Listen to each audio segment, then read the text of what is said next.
तुम्हारे बाप के नौकर हैं इमाम साहब जो तुमसे दबके रहेंगे। मस्जिद में एक ही सफ में खड़े हो गए महमूद व अयाज, ना कोई बंदा रहा ना कोई बंदा नवाज। मस्जिद ये ऐसी वाहिद जगह है कि जहां वक्त का बादशाह भी खड़ा होता है और वक्त का गरीब भी खड़ा होता है, तो यूं कांधे से कांधा मिला के खड़ा होता है, जहां कोई भेदभाव नहीं होता।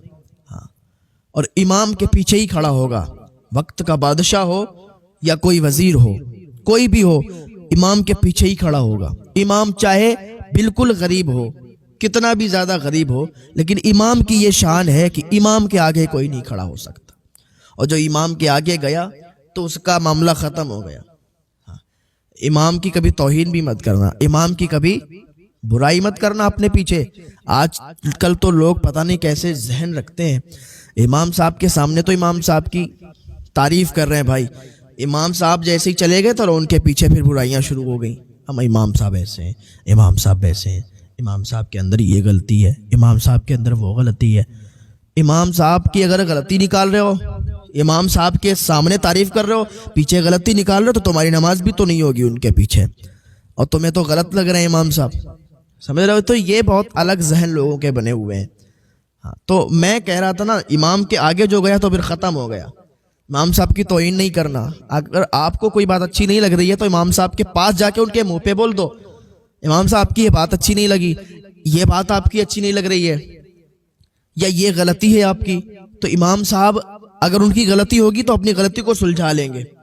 अगर चार आदमियों में बैठ के तुम कहोगे तो तुम भी बुरे होगे, और वो जो सुनेंगे चार आदमी कहेंगे यार कितना बेकार इंसान है, इमाम साहब की गलती निकाल रहा है, इमाम साहब की बुराई कर रहा है।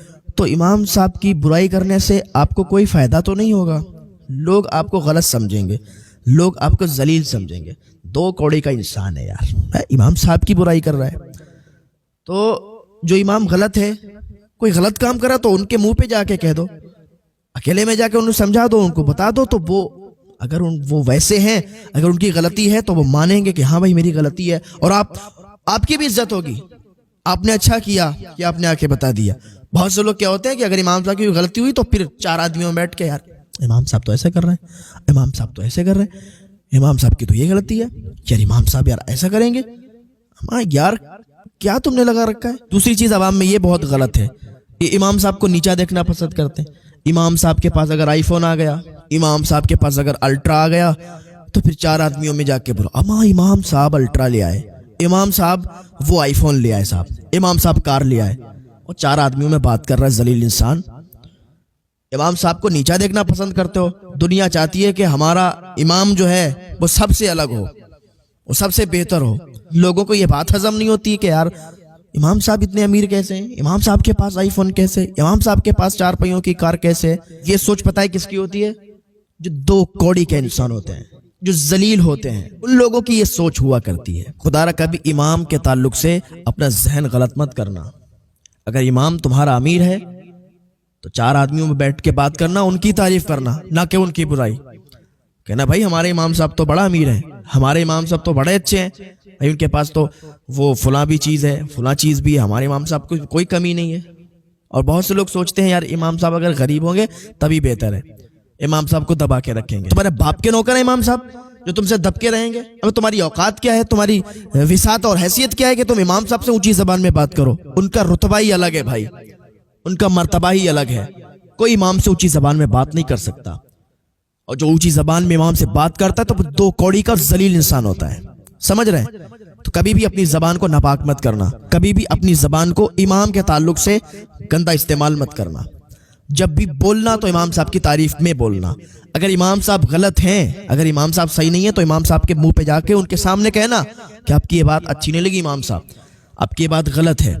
तो उनको भी लगेगा हाँ ये बंदा सही है, आके इसने मुझसे बोला तो कहा तो ये अच्छी बातें हैं, तो इनको थोड़ा देखा करें।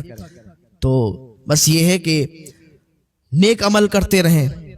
और मैंने बात वहीं से छेड़ी थी कि मदरसों को देखा करें। अगर आपको अल्लाह ताला ने नवाज दिया है ना, तो थोड़ा मदरसों में आप देखें कि पैसा आपका बर्बाद नहीं जाएगा। अगर आप 10,000 रुपए मदरसे में किसी को दे देंगे तो ये पैसा आपका बर्बाद नहीं जाएगा, बल्कि इस 10,000 के वसीले से अल्लाह ताला 10 करोड़ भी अता फरमा सकता है। سمجھ رہے ہیں؟ کیونکہ اللہ کے ہاں کسی چیز کی کمی نہیں ہے بھائی. آپ اللہ کی راہ میں جتنا خرچ کرو گے اللہ تعالیٰ اتنا ہی آپ کو نوازتا جائے گا. مال پاک ہو جاتا ہے جو اللہ کی بارگاہ میں پیسہ خرچ ہوتا ہے، وہ مال پاک ہو جاتا ہے. اور جو اللہ کی بارگاہ میں پیسہ خرچ نہیں کرتا ہے، جو کنجوس ہے، بخیل ہے، تو پھر وہی پیسہ اس کے لیے عذاب بن جائے گا صاحب، وہی پیسہ عذاب بن جائے گا. تو اپنے پیسے کو اگر پاک کرنا چاہتے ہو تو وہ تو ٹھیک ہے آپ زکوٰۃ دے رہے ہو، وہ ٹھیک ہے آپ صدقہ کر رہے ہو، لیکن اگر کہیں پر آپ مالدار ہو، کہیں ضرورت دکھ رہی ہے آپ کو کہ یہاں پر پیسہ ہمیں لگانا چاہیے تو آپ لگا دو. یہ سمجھو کہ ہم جب بینک میں ڈالتے ہیں تو اپنا پیسہ ڈالتے ہیں اور اتنا ہی نکال لیتے ہیں جب ضرورت پڑتی ہے. لیکن یہ صدقہ جاریہ یہ ایک ایسا بینک ہے کہ جب آپ کہیں پر بھی اللہ کی بارگاہ میں پیسہ خرچ کرو گے، 1 روپیہ بھی خرچ کرو گے تو اللہ تعالیٰ اس کا 10 گنا 20 گنا جتنا چاہے گا اتنا عطا فرما دے گا. سمجھ رہے ہو؟ دنیا میں بھی اس کا فائدہ ملے گا اور آخرت میں بھی اس کا فائدہ ملے گا.